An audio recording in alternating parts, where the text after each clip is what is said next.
Then मित्रों, हमारे YouTube channel study with शरण IAS में आपका स्वागत है। आज हमारी क्लास का विषय है मनसबदारी व्यवस्था। मुगल काल में हम जानते हैं मनसबदारी व्यवस्था सैन्य प्रशासन के लिए बहुत महत्वपूर्ण व्यवस्था थी और ये वेतन भत्ता निर्धारित करने के लिए किया जाता था। जैसे आज है तो आज क्या है कि आप पुलिस व्यवस्था में जाइए अगर, तो ये कांस्टेबल है, इनका वेतन इतना होना चाहिए, सब इंस्पेक्टर है, इनका वेतन इतना होना चाहिए। इसके ऊपर जाएंगे तो DSP हैं, फिर ASP हैं, SSP हैं, SP हैं, IG हैं, DIG हैं। मतलब इस तरह से एक सोपान क्रम बना हुआ है। उनके वेतन भत्तों का निर्धारण इस तरह से होता था। तो ये वेतन भत्ते निर्धारित करने के लिए मनसबदारी व्यवस्था मुगलों के समय में बनाई गई थी। हालांकि ये आई तो मध्य एशिया से थी, आई जो है मध्य एशिया से थी। जो मंगोल आक्रमणकारी थे, इन्होंने अपनी सेना का जो विभाजन था इसी तरह किया था। और इसका दूसरा एक कारण और था कि जो भी बादशाह थे वो अपनी स्वतंत्र सेना नहीं, मतलब पूरे सेना का कंट्रोल अलाउद्दीन की तरह नहीं रख सकते थे कि पूरे सेना कंट्रोल हम ही करना है। क्या होता था कि उनको जो है व्यवस्था अपनी इस तरह करनी पड़ती थी कि सेना को एक तो सुल्तान के डायरेक्ट कंट्रोल में आने वाली सेना थी और सीधा मनसबदार नियुक्त किए गए थे जो सेना रखते थे। तो मनसबदारी व्यवस्था इसी वजह से बनाई गई थी कि उनमें सेना छोटे छोटे टुकड़ों में कि निर्धारित कर दी गई थी कि इतना ये रखेंगे, इतना ये रखेंगे, इतना ये रखेंगे, और इसके सेनापति ये होंगे, इसके सेनापति ये होंगे। मनसबदारी व्यवस्था इस तरह से थी। जैसे जैसे व्यवस्थित जो अकबर और बाबर, इनको तो पूरा व्यवस्थित करने का मौका ही नहीं मिला। तीसरा शासक जो अकबर था, इसने मनसबदारी को एक व्यवस्थित रूप प्रदान किया। और अकबर के समय में जो 10,000 तक मनसबदार थे, मनसबदार जिनका 10,000 तक वहदा था, जब 10,000 तक वहदा मनसबदार को दिया जाता था तो 5,000 से ऊपर के पद, 5,000 से ऊपर के पद जो है केवल शाहजादों को दिया जाता था। और अकबर के लास्ट समय में, अकबर के अंतिम समय में ये 10,000 से अधिकतम जो 10,000 के मनसबदार हो सकते थे, अभी ये 12,000 तक के कर दिए गए। 12,000 तक हो सकते थे। तब 7,000 से ऊपर के पद केवल शहजादे, ठीक, ज़्यादा। बाकी 7,000 के नीचे जो है सारे अमीर, हिंदू, मुस्लिम सब नियुक्त होते थे मनसबदार। और उसके ऊपर के जो है शाहजादे नियुक्त किए जाते थे, शाही वंश के लोग नियुक्त किए जाते थे 7,000 के ऊपर। और जब 10,000 तक अधिकतम पद था तो 5,000 से ऊपर के पद शाहजादों के लिए निर्धारित था। यहाँ समझ में आ गया होगा। इनको जो है 33 श्रेणियों में बांटा गया। इनको 66 श्रेणियों में बांटा गया है जैसा विवरण मिलता है। यानी 1 + 30 + 30 + 5, अल्लाह के शब्दों के अनुसार इसको 1 × 30 × 30 = 66 श्रेणी में। लेकिन अबुल फजल ने 33 श्रेणी का उल्लेख किया। अबुल फजल ने केवल 33 श्रेणियों का उल्लेख किया, केवल 33 श्रेणियों का, 33 श्रेणियों का, ठीक। अबुल फजल ने केवल 33 श्रेणियों का उल्लेख किया है। ये 66 श्रेणी यहाँ पाई जाती हैं, अबुल फजल ने 33 श्रेणियों का उल्लेख किया है। ये जो मनसबदार थे, मनसबदारों को जब उनके मनसब, जिनका मनसब 500 से नीचे होता था, उन्हीं को मनसबदार कहा जाता था, ठीक। 500 से 2500 के बीच में, 500 से 2500 के जो मनसबदार थे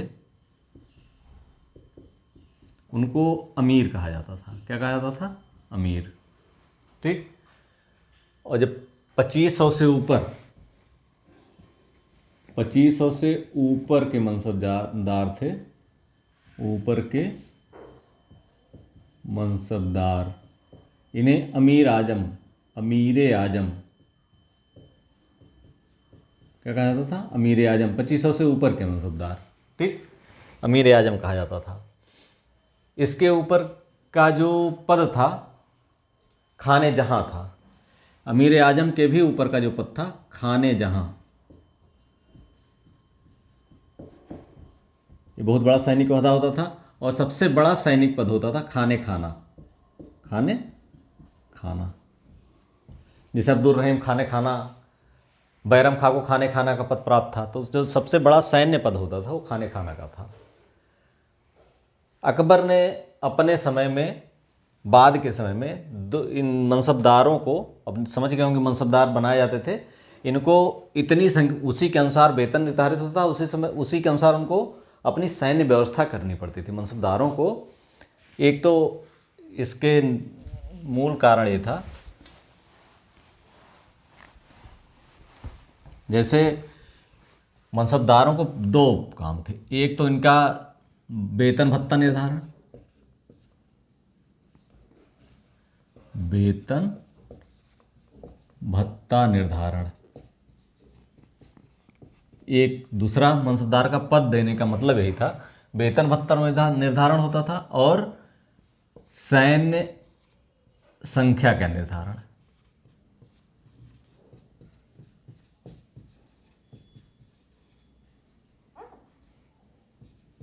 ठीक, सैन्य संख्या का निर्धारण होता था। मतलब मनसबदार का जो पद होता था उससे उनके एक तो वेतन भत्तों का निर्धारण होता, कितना इनको वेतन मिलेगा, और दूसरा इनके सैन्य पद का निर्धारण होता था कि इनकी सैन्य संख्या का निर्धारण होता था, कितना संख्या में ये घुड़सवार रखेंगे, कितनी संख्या में ये पदाती रखेंगे, कितनी संख्या में तोपची रखेंगे। मतलब ये सारी व्यवस्था करनी होती थी इनको। अब सैन्य संख्या का निर्धारण करने के लिए अकबर ने जात और सवार ने बनाया। मनसबदारी व्यवस्था में जात एवं सवार, जात की संख्या में कुल सैनिक रखने पड़ते थे। जितनी जात की संख्या होती थी कुल सैनिक रखने पड़ते थे मनसबदार को, और सवार की संख्या जितनी उनको मिलती थी उसके अनुसार उनको घुड़सवार रखने पड़ते थे। जात और सवार, इसमें भी 5,000 या इससे नीचे के 5,000 या नीचे के मनसबदार, इनको जो है 3 श्रेणियों में बांटा गया था। 5,000 या नीचे के हैं तो इनको 3 श्रेणियों में बांटा गया था। उसी के अनुसार इनका निर्धारण, मतलब प्रथम श्रेणी के मनसबदार, प्रथम श्रेणी, इसमें जात एवं सवार ये दोनों 5,000 होते थे। यानी 5,000 का मनसब, पंच हजारी जो होता था, अगर 5,000 उसको जात का पद भी है, 5,000 सवार का पद भी है, तो प्रथम श्रेणी का मनसबदार माना जाता था। द्वितीय श्रेणी में कौन आते थे? द्वितीय श्रेणी के मनसबदार जो होते थे उसमें जात का पद से सवार का पद आधे से अधिक होता था। यानी जात अगर 5,000 है तो सवार का पद उनका होता था 2,500 या उससे थोड़ा ज़्यादा। ठीक, इसी तरह से तृतीय श्रेणी के मनसबदार होते थे। तृतीय श्रेणी,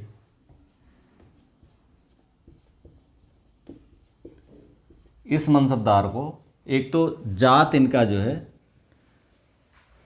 देखिए 2,500 अब यहाँ देखो 2,500 है, आधे आधे से ज़्यादा, तो यहाँ आधे आधे से कम हो जाएगा, तृतीय श्रेणी मनसबदार हो जाएगा।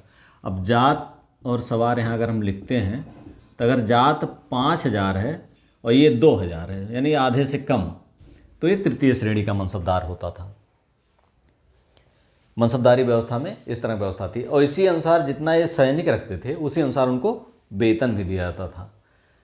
अकबर के समय तक तो इनको बाध्य किया जाता था इसको रखने के लिए। अगर आपको 5,000 का सवार पद है, 5,000 जात का पद है, तो आपको इतना रखना है 5,000 घुड़सवार।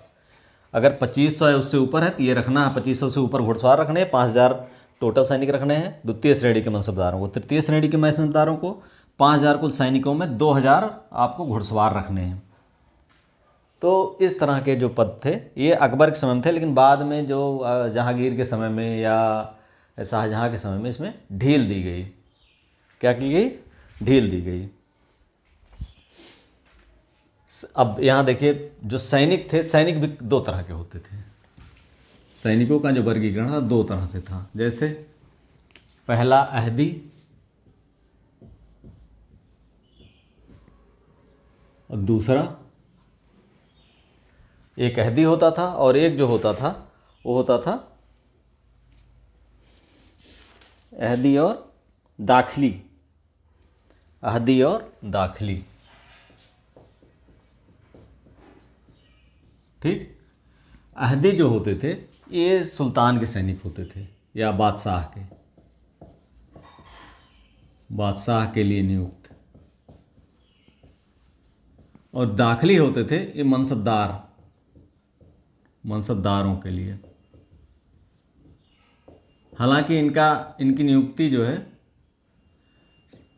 बादशाह ही करता था, लेकिन ये मनसबदारों की सेवा में रखे जाते थे। अहदी जो होते थे ये बादशाह के लिए नियुक्त होते थे, बादशाह के पर्सनल सैनिक थे। अहदी बादशाह के सैनिक थे।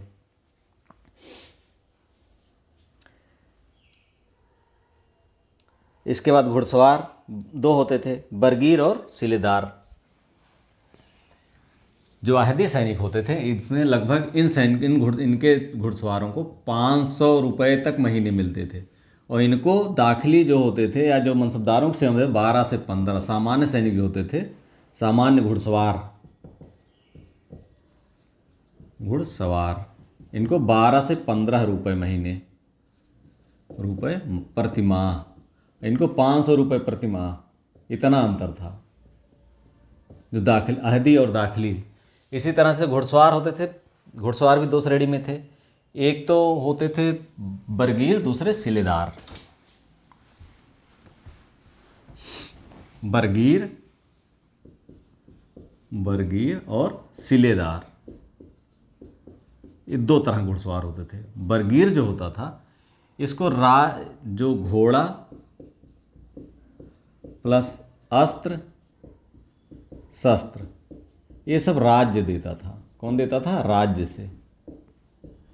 और जो सिलेदार होता था इसमें घोड़ा, वस्त्र, अस्त्र की व्यवस्था स्वयं करनी होती थी।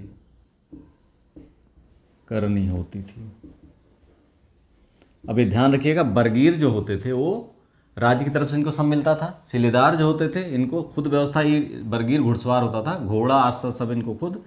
सिलेदार होते थे इनको घोड़ा, वस्त्र, अस्त्र शस्त्र सब खुद व्यवस्था करनी होती थी।